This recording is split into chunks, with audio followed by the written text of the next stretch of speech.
दोस्तों नमस्कार, मैं हमारी सिंह आप सभी का आपके अपने YouTube चैनल पे स्वागत करता हूं। आज हम लोग मौलिक अधिकार की चर्चा करेंगे जो काफी महत्वपूर्ण है। यह टॉपिक अपने आप में काफी बड़ा है, बहुत सारे आर्टिकल इसमें समाहित है। हर आर्टिकल अपने आप में महत्वपूर्ण है। उन आर्टिकलों से क्वेश्चन पूछे जाते हैं, चाहे वे सिविल का एग्जाम हो चाहे वनडे का एग्जाम हो। इसलिए हमें हर आर्टिकल को अलग अलग टॉपिक बना के पढ़ना होगा। लेकिन इसे समझने से पहले, आर्टिकल समझने से पहले हमें यह समझना होगा कि मौलिक अधिकार है क्या, इसका अर्थ क्या होता है, उसकी परिभाषा क्या हो सकती है, इसका उद्देश्य क्या है, अर्थात मौलिक अधिकार को संविधान में रखने का उद्देश्य क्या है, इसका इतिहास क्या होता है, मौलिक अधिकार के कौन कौन से प्रकार है, मौलिक अधिकार को स्थगित किया जा सकता है कि नहीं किया जा सकता, मौलिक अधिकार को समाप्त किया जा सकता है कि नहीं किया जा सकता। इन सब बातों को समझने का हम पहले प्रयास करेंगे। उसके बाद हम आर्टिकल की चर्चा करेंगे।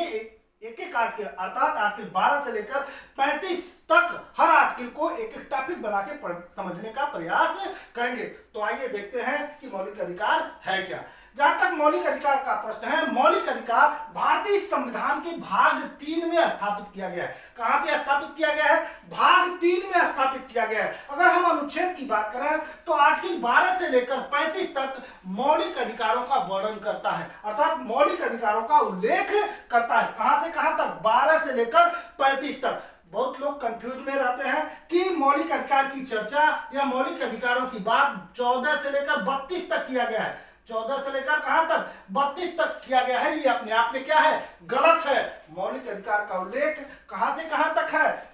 अनुच्छेद 12 से लेकर 35 तक किया गया है। जरूर ध्यान में रखिएगा, यह अपने आप में क्या है? गलत है। अगर हम स्रोत की बात करें तो मौलिक अधिकार को हमने कहां से लिया है? अमेरिका से लिया है। हमने पहले भी कहा था कि स्रोत को, संविधान के स्रोत को रटने की आवश्यकता नहीं है। जहां जो टॉपिक आएगा वहीं हम समझने का प्रयास कर लेंगे या वहीं हम लोग जान लेंगे। तो ये 3 बातें अपने आप में काफी महत्वपूर्ण है, एग्जाम में पूछे गए हैं, भविष्य में पूछे जाएंगे भी। पहला किस भाग में है? तो भाग 3 में है। किस अनुच्छेद में है? तो अनुच्छेद 12 से लेकर 35 तक मौलिक अधिकार की चर्चा करता है। कहां से हमने लिया है? तो अमेरिका से हमने ग्रहण किया है। ये तो तीनों बातें काफी महत्वपूर्ण है, इसे जरूर याद रखिएगा। अब आइए देखते हैं मौलिक अधिकार होता क्या है। मौलिक अधिकार जानने से पहले हमें यह जानना होगा कि अधिकार क्या होता है। अधिकार क्या होता है? अधिकार को हम अंग्रेजी में क्या बोलते हैं? राइट बोलते हैं। और राइट का विलोम होता है रॉन्ग। राइट का विलोम होता है क्या? रॉन्ग। इसका मतलब यह है कि अधिकार गलत नहीं होगा, अधिकार दोषपूर्ण नहीं होगा, अधिकार कैसा होगा? उचित होगा। क्या होगा? न्याय संगत होगा, उचित होगा। एक लाइन में कह सकते हैं कि अधिकार क्या है? उचित का दावा है। अधिकार क्या है? उचित का दावा है। जहां तक मौलिक अधिकार की परिभाषा का प्रश्न है, मौलिक अधिकार के अर्थ का प्रश्न है, तो मौलिक अधिकार की परिभाषा भारतीय संविधान में नहीं दिया गया। इस बात को जरूर याद रखिएगा। कथन कारण में आ सकता है या 1 2 3 जो आते हैं कोटेशन टाइप, उस तरह के क्वेश्चन में आ सकता है। मौलिक अधिकार की परिभाषा या मौलिक अधिकार का अर्थ संविधान में नहीं दिया गया है। हम लोग ऐसे ही परिभाषित कर लेते हैं या ऐसे ही उसके अर्थ को जान लेते हैं। तो मौलिक अधिकार से तात्पर्य यह है कि मौलिक अधिकार ऐसी परिस्थितियां, ऐसा वातावरण, ऐसी सुविधाएं जिसमें व्यक्ति अपने व्यक्तित्व का संपूर्ण विकास कर सके, उसे ही हम क्या कहते हैं? मौलिक अधिकार कहते हैं। फिर समझिए, ऐसी परिस्थितियां, ऐसा वातावरण, ऐसी सुविधाएं, ऐसी सुविधाएं जिसमें व्यक्ति अपने व्यक्तित्व का, अपने अंतर्निहित शक्तियों का सर्वांगीण विकास कर सके या अपने व्यक्तित्व का संपूर्ण विकास कर सके, उसे ही हम मौलिक अधिकार कहते हैं। एक लाइन में समझिए, ऐसा वातावरण, ऐसी परिस्थितियां जिसमें व्यक्ति अपने व्यक्तित्व का संपूर्ण विकास कर सके, उसे ही हम मौलिक अधिकार कहते हैं। ध्यान में यह भी रखना है कि मौलिक अधिकार की परिभाषा संविधान में नहीं दी गई है। दूसरे शब्दों में कहें तो मौलिक अधिकार क्या है?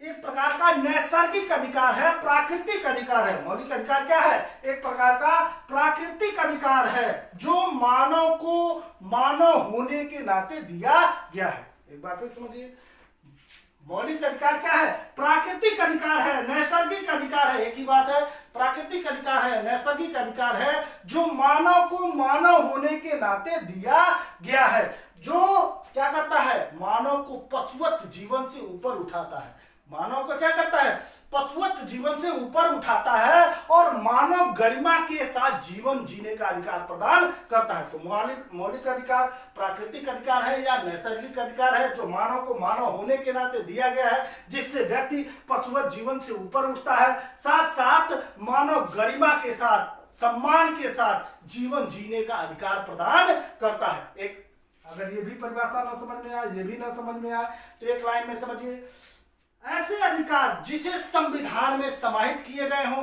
और राज्य द्वारा उसे क्रियान्वित किया जाता हो, उसे हम मौलिक अधिकार कहते हैं।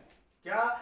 जिसमें ऐसे अधिकार जो संविधान में स्थापित किए गए हो, अर्थात संविधान में रखे गए हो और राज्य द्वारा, किसके द्वारा, राज्य द्वारा लागू किया गया हो, उसे हम क्या कहेंगे, मौलिक अधिकार कहेंगे। तो ये रहा परिभाषा या अर्थ, समझिए। फिर तीनों एक एक लाइन में समझ लीजिए।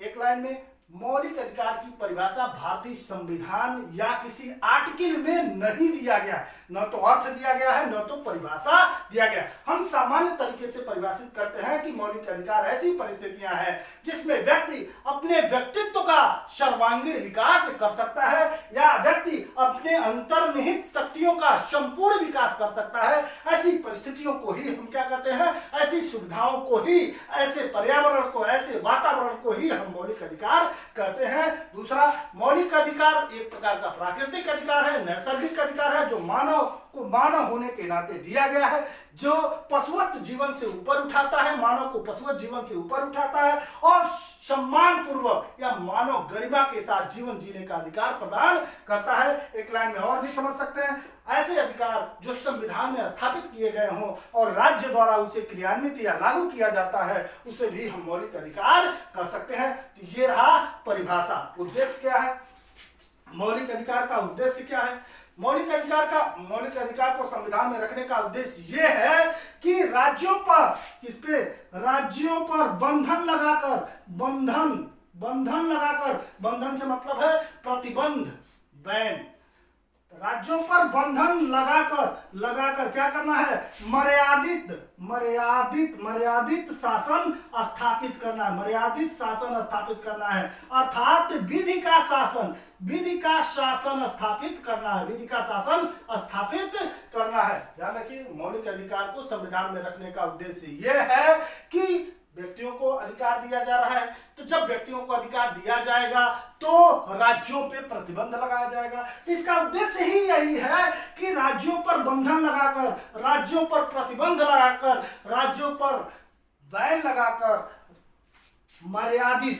देश में मर्यादित शासन स्थापित करना, विधि का शासन स्थापित करना, रूल ऑफ लॉ का शासन स्थापित करना, यही मौलिक अधिकार का क्या है, उद्देश्य है। एक लाइन में समझिए, राज्यों पर बंधन लगाकर मर्यादित देश में मर्यादित शासन स्थापित करना या विधि का शासन स्थापित करना ही इसका क्या है, उद्देश्य है। ये रहा अर्थ, ये रहा उद्देश्य। अब आइए देखते हैं कि इसका इतिहास क्या है, इसका क्या इतिहास क्या है। इतिहास की बात करते हैं, मौलिक अधिकार के इतिहास की बात करते हैं, तो पहली बार 1215 में इंग्लैंड में मैग्ना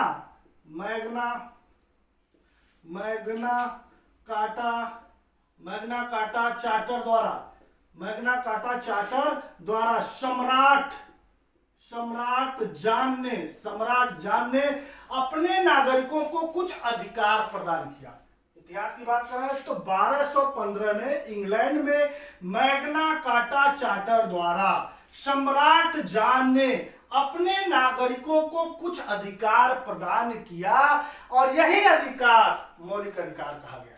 इन्हीं अधिकारों को मौलिक अधिकार कहा गया और किसी व्यक्ति द्वारा अधिकार प्रदान किए जाने वाला यह पहला व्यक्ति है कौन, सम्राट जॉन। इसीलिए सम्राट जॉन को मौलिक अधिकार का पिता भी कहा जाता है। एक बार फिर देखिए, 1215 में इंग्लैंड में मैग्ना कार्टा चार्टर द्वारा सम्राट जॉन ने अपने नागरिकों को कुछ अधिकार प्रदान किया जिसे मौलिक अधिकार कहा गया। किसी व्यक्ति द्वारा या किसी सम्राट द्वारा पहली बार अधिकार प्रदान किया गया अपने नागरिकों को, इसीलिए सम्राट जॉन को मौलिक अधिकार का जन्मदाता कहा जाता है। इंपॉर्टेंट है, ध्यान में रखिएगा। किसे मौलिक अधिकार का जन्मदाता कहा जाता है? सम्राट जॉन को मौलिक अधिकार का जन्मदाता कहा जाता है।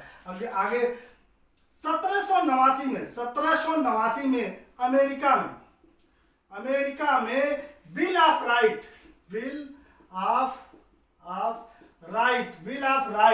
बिल ऑफ राइट के माध्यम से अमेरिकी नागरिकों को मौलिक अधिकार प्रदान किए गए। ध्यान रखिए, 1789 में अमेरिका में बिल ऑफ राइट, ये भी इंपॉर्टेंट है, अमेरिका में बिल ऑफ राइट के माध्यम से अमेरिकी नागरिकों को मौलिक अधिकार प्रदान किए गए। 1789 में ही फ्रांस में भी पृथक प्रलेख के माध्यम से भी फ्रांस के नागरिकों को मौलिक अधिकार प्रदान किया गया। कब? 1789 में ही फ्रांस में भी पृथक प्रलेख के माध्यम से फ्रांस के नागरिकों को मौलिक अधिकार प्रदान किया गया। अगर हम भारत की बात करें तो 1858 में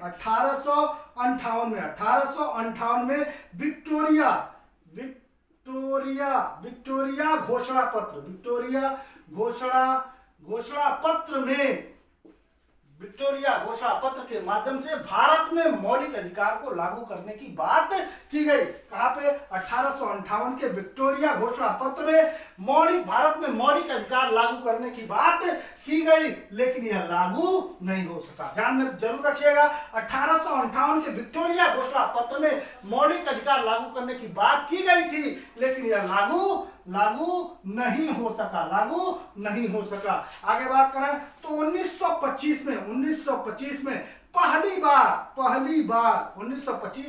पहली बार एनी बेसेंट ने मौलिक अधिकार की मांग की। कहां मांग की? 1925 में पहली बार एनी बेसेंट ने कॉमनवेल्थ ऑफ इंडिया विल के सम्मेलन में पहली बार मौलिक अधिकार की क्या की? मांग की। ध्यान में रखिएगा, एग्जाम में पूछा जाता है। 1925 में पहली बार एनी बेसेंट ने कॉमनवेल्थ ऑफ इंडिया विल के सम्मेलन में मौलिक अधिकार की मांग की। तो पहली बार किसने मांग की? एनी बेसेंट ने। आगे चलकर 1928 में नेहरू रिपोर्ट में 19 मौलिक अधिकार बताए गए। नेहरू रिपोर्ट में 1928 के नेहरू रिपोर्ट में 19 मौलिक अधिकार बताए गए। कितने? 19 मौलिक अधिकार बताए गए, और इस 19 मौलिक अधिकार में से 10 मौलिक अधिकार भारतीय संविधान में अनुच्छेद के रूप में शामिल किया गया है। किस रूप में? अनुच्छेद के रूप में शामिल किया गया है। आगे बात करें तो 1931 के कांग्रेस के कराची अधिवेशन में मौलिक अधिकार की मांग को कांग्रेस के घोषणा पत्र में शामिल किया गया। ध्यान रखिएगा, ये भी इंपॉर्टेंट है। 1931 के कांग्रेस के कराची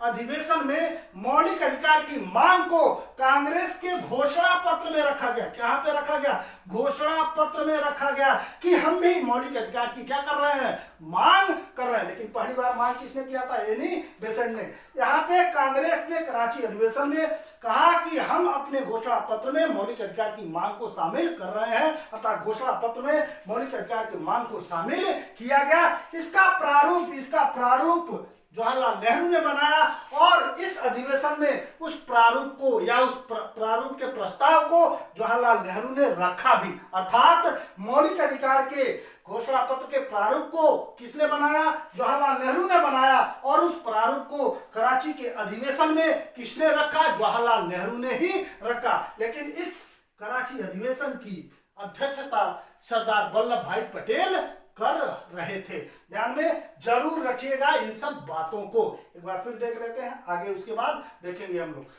1215 में इंग्लैंड में 1215 में इंग्लैंड में मैग्ना कार्टा चार्टर द्वारा सम्राट जॉन ने मौलिक अधिकार प्रदान किया, पहली बार प्रदान किया। इसीलिए सम्राट जॉन को क्या कहा जाता है? मौलिक अधिकार का जन्मदाता कहा जाता है। क्या कहा जाता है? मौलिक अधिकार का जन्मदाता कहा जाता है। किसे?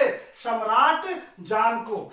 1789 में अमेरिका में बिल ऑफ राइट के माध्यम से अमेरिकी नागरिकों को मौलिक अधिकार प्रदान किया गया। 1789 में फ्रांस में भी पृथक प्रलेख के माध्यम से वहां के नागरिकों को मौलिक अधिकार प्रदान किया गया। 1858 के विक्टोरिया घोषणा पत्र में मौलिक अधिकार को लागू करने की बात की गई, लेकिन यह लागू नहीं हुआ।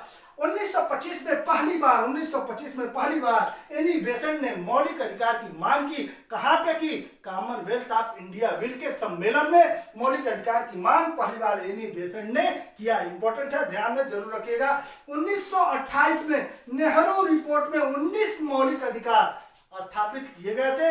इस 19 मौलिक अधिकार में से 10 मौलिक अधिकार अनुच्छेद के रूप में भारतीय संविधान में समाहित किए गए हैं। 1931 के कराची अधिवेशन में कांग्रेस ने यह घोषणा किया कि मौलिक अधिकार की मांग को हम अपने घोषणा पत्र में शामिल कर रहे हैं। अर्थात इस कराची अधिवेशन में मौलिक अधिकार की मांग को कांग्रेस के घोषणा पत्र में शामिल किया गया और इस मांग के प्रारूप को बनाया जवाहरलाल नेहरू ने, अधिवेशन में प्रस्तुत किया जवाहरलाल नेहरू ने ही, लेकिन इस अधिवेशन की अध्यक्षता सरदार वल्लभ भाई पटेल ने किया था। इस बीच राष्ट्रीय आंदोलन चल रहा था देश में, राष्ट्रीय आंदोलन, देश की आजादी के लिए राष्ट्रीय आंदोलन चल रहा था। भारत छोड़ो भी आया बात 1942 में, ठीक है।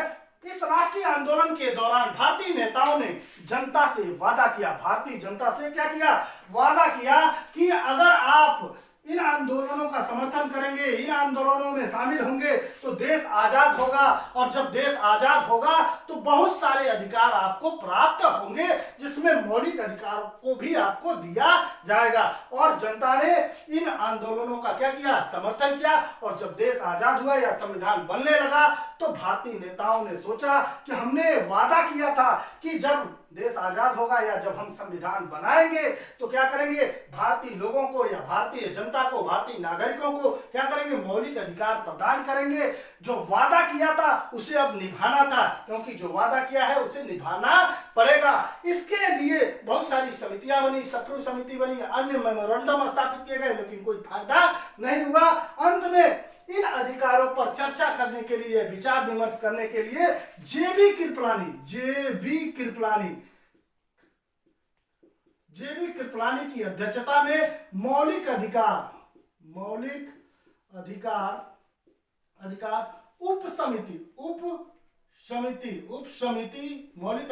समिति का गठन किया गया। किसकी अध्यक्षता में? इंपॉर्टेंट है, जेबी कृपलानी की अध्यक्षता में मौलिक अधिकार उप समिति है, ध्यान में रखिएगा। मौलिक अधिकार सलाहकार समिति नहीं है, मौलिक अधिकार उप समिति का गठन किया गया कि आप बताइए, इस समिति को अधिकार दिया गया कि आप बताइए कि कौन कौन से अधिकार भारतीय नागरिकों को मौलिक अधिकार के रूप में स्थापित किया जाए या कौन कौन से अधिकार उन्हें दिया जाए। इस समिति के सिफारिश पर इस समिति ने अपनी सिफारिश दी और कहा कि अधिकार 2 प्रकार के होते हैं। अधिकार कितने प्रकार के? 2 प्रकार के होते हैं। एक अधिकार ऐसे होते हैं जो तुरंत तत्काल दिया जाए,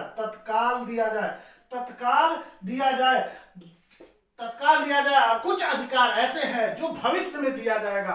भविष्य में क्या दिया जाएगा? भविष्य में दिया जाएगा। क्यों भविष्य में दिया जाएगा? क्योंकि अभी देश सक्षम नहीं है कि सारे अधिकारों को देश के नागरिकों को, देश के व्यक्तियों को दिया जाए। तो कुछ अधिकार ऐसे हैं जिसे तत्काल दे दिया जाए और कुछ अधिकार ऐसे हैं जिसे भविष्य में दिया जाएगा। इस रिपोर्ट के आधार पर 2 प्रकार के अधिकार बनाए गए और संविधान में 2 भाग बनाए गए।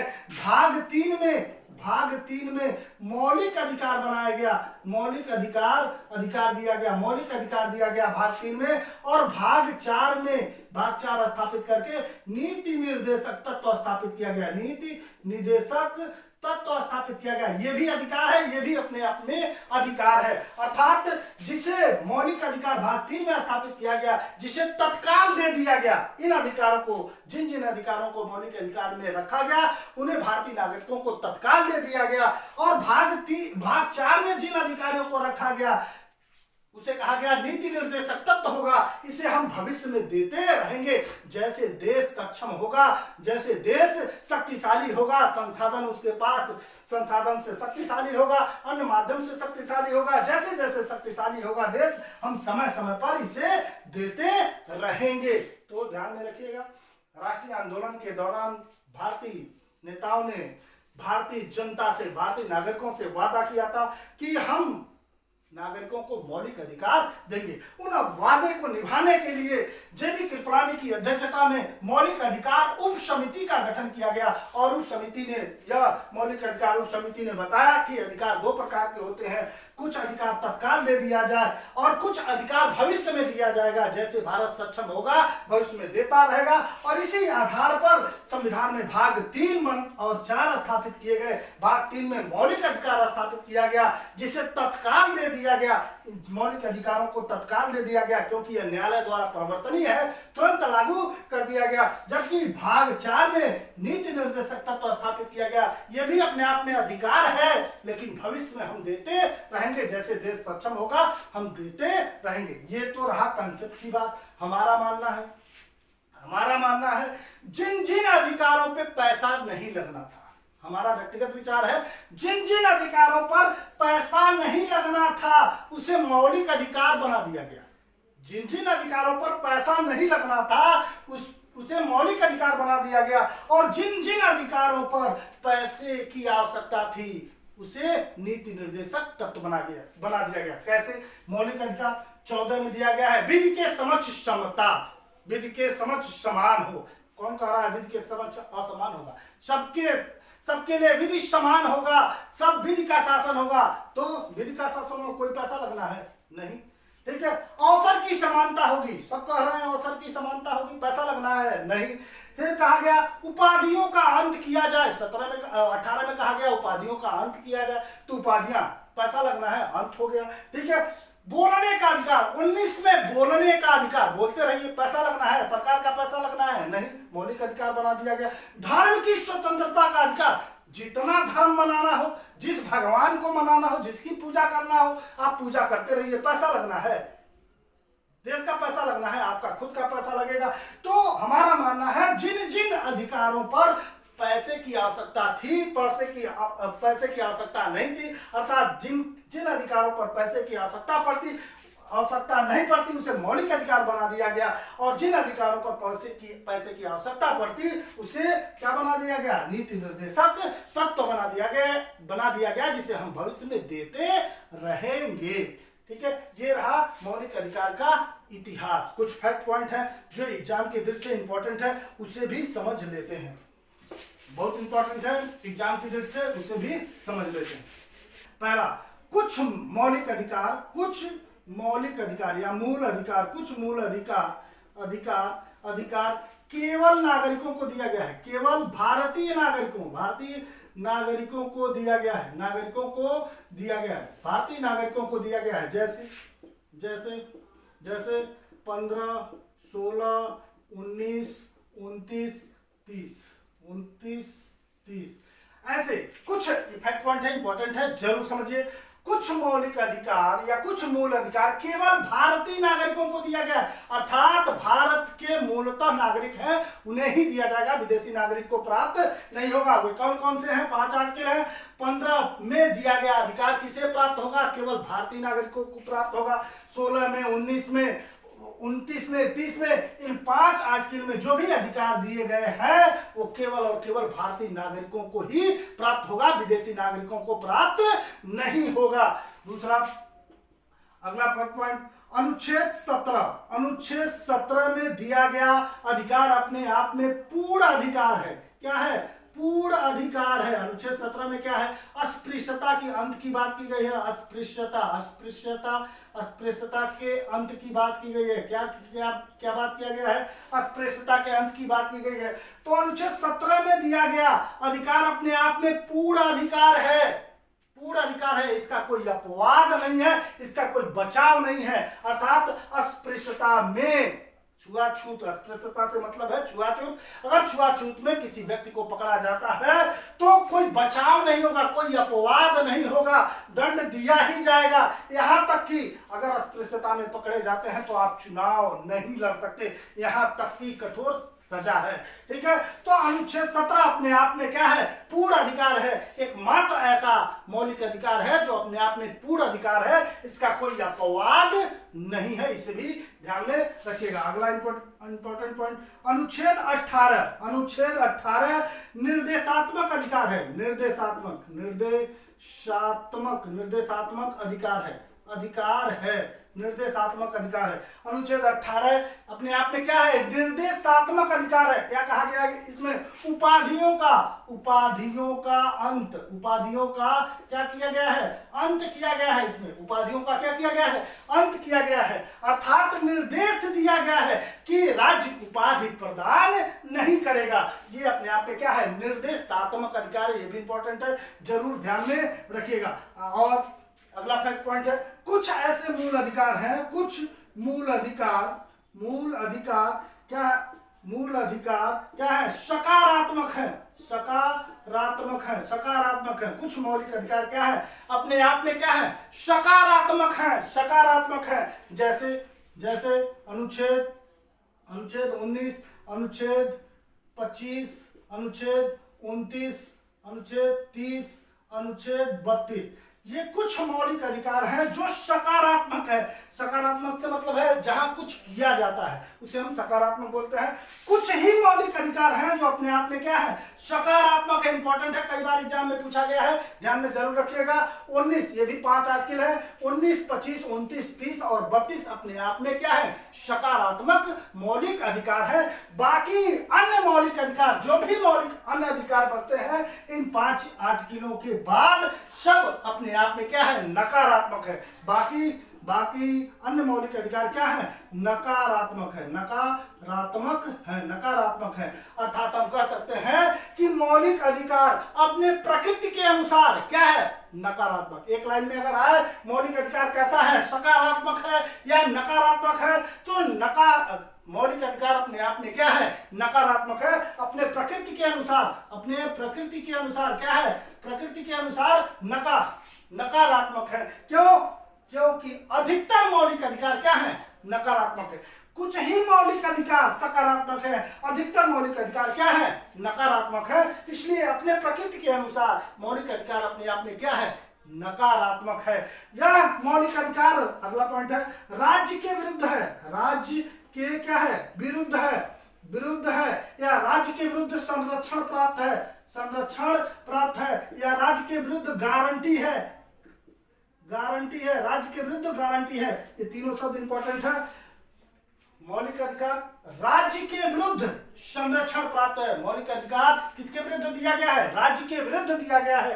राज्य के विरुद्ध या संरक्षण प्राप्त है, राज्य के विरुद्ध या क्या है, गारंटी है, राज्य के विरुद्ध गारंटी है। अगर हमारे मौलिक अधिकार का हनन होता है तो हम किसके पास जाते हैं, राज्य के ही पास जाते हैं। मुकदमा होता है फला बनाम स्टेट, फला बनाम उत्तर प्रदेश राज्य, तो हम किसके खिलाफ जाते हैं, राज्य के खिलाफ ही जाते हैं, राज्य के विरुद्ध। अर्थात मौलिक अधिकार क्या है, राज्य के विरुद्ध है, राज्य के विरुद्ध गारंटी है, इसे भी आप याद रखिएगा। अगला, मौलिक अधिकार असीमित नहीं है। मौलिक अधिकार क्या है, असीमित नहीं है, असीमित नहीं है। अर्थात इस पर प्रतिबंध लगाया जा सकता है, अधिकार बहुत है लेकिन यह असीमित नहीं है, यह पूर्ण नहीं है, एब्सोल्यूट नहीं है, अत्यांतिक नहीं है। जब अत्यांतिक नहीं है तो इस पर प्रतिबंध लगाया जा सकता है। ठीक है, तो ध्यान में जरूर रखिएगा, यह असीमित नहीं है, इस पर प्रतिबंध लगाया जा सकता है। अगला, मौलिक अधिकार अस्थाई नहीं है, अस्थाई नहीं है, अस्थाई नहीं है। यह संशोधन, इसमें संशोधन भी किया जा सकता है, संशोधन भी किया जा सकता है। कौन कर सकता है? संसद नियम बनाकर संशोधन कर सकती है, संविधान में संशोधन करके आपके मौलिक अधिकार में संशोधन कर सकती है। यह महत्वपूर्ण फैक्ट पॉइंट है, अपने आप में काफी इंपॉर्टेंट है। एक बार फिर देखिए, कुछ मौलिक अधिकार कुछ मौलिक अधिकार केवल नागरिकों को दिए गए हैं, केवल भारतीय नागरिकों को दिए गए हैं। कौन सा? 15, 16, 19, 29, 30 ये मौलिक अधिकार केवल भारतीय नागरिकों को दिया गया है। अनुच्छेद 17 जो अस्पृश्यता के अंत की बात करता है, अपने आप में पूर्ण अधिकार है, एक मात्र मौलिक अधिकार है अनुच्छेद 17 जो अपने आप में पूर्ण अधिकार है, इसका कोई अपवाद नहीं है, इसका कोई बचाव नहीं है। अनुच्छेद 18 जिसमें उपाधियों के अंत की बात की गई है, निर्देशात्मक अधिकार है, राज्य को निर्देश दिया गया है कि राज्य कोई उपाधि प्रदान नहीं करेगा, तो यह निर्देशात्मक अधिकार है। अगला है, कुछ मौलिक अधिकार या कुछ मूल अधिकार सकारात्मक है, जैसे ये भी इंपॉर्टेंट है। 19, 25, 29, 30, 32 मौलिक अधिकार अपने आप में क्या है? सकारात्मक है। जो कुछ ही है 19, 25, 29, 30, 32 क्या है? सकारात्मक अधिकार है। बाकी अन्य सभी मौलिक अधिकार क्या है? अन्य सभी मौलिक अधिकार क्या है? नकारात्मक है। इस प्रकार हम कह सकते हैं कि मौलिक अधिकार अपने प्रकृति के अनुसार क्या है? नकारात्मक है। अगर एक लाइन में कहा जाए तो मौलिक अधिकार क्या है? नकारात्मक है, सकारात्मक नहीं है। मौलिक अधिकार राज्य के विरुद्ध है, राज्य के विरुद्ध है, राज्य के खिलाफ है, राज्य के विरुद्ध या राज्य के खिलाफ हमें संरक्षण प्रदान करता है। मौलिक अधिकार राज्य के विरुद्ध एक क्या है? गारंटी है। ये भी इंपॉर्टेंट है, जरूर ध्यान में रखिएगा। मौलिक अधिकार असीमित नहीं है, असीमित नहीं है, तो इस पे प्रतिबंध लगाया जा सकता है, इस पे प्रतिबंध लगाया, बैन किया जा सकता है। मौलिक अधिकार अस्थायी नहीं है, इसमें संशोधन किया जा सकता है, इसमें कमी की जा सकती है, कुछ दिन के लिए स्थगित भी किया जा सकता है। तो मौलिक अधिकार असीमित भी नहीं है, मौलिक अधिकार असीमित नहीं है, ठीक है। मौलिक अधिकार अस्थायी नहीं है, ध्यान में जरूर रखिएगा। तो ये रहा मौलिक अधिकार का अर्थ, मौलिक अधिकार का उद्देश्य। मौलिक अधिकार का अर्थ एक लाइन में, ऐसा वातावरण, ऐसी परिस्थितियां जिसमें व्यक्ति अपने व्यक्तित्व का संपूर्ण विकास कर सके, उसे ही हम मौलिक अधिकार कहेंगे। उद्देश्य क्या था? राज्यों पर बंधन लगाकर, प्रतिबंध लगाकर, अभी यही आया है, राज्यों पर प्रतिबंध लगाकर देश में मर्यादित शासन या विधि का शासन स्थापित करना। इतिहास आपने देखा कैसे कैसे मौलिक अधिकार को संविधान में स्थान दिया गया। अमेरिका में क्या था, फ्रांस में क्या था, ये आपने देखा। कुछ फैक्ट पॉइंट जो एग्जाम में पूछे ही जाते हैं, ठीक है, ये भी आपने अच्छी तरह से समझ लिए होंगे।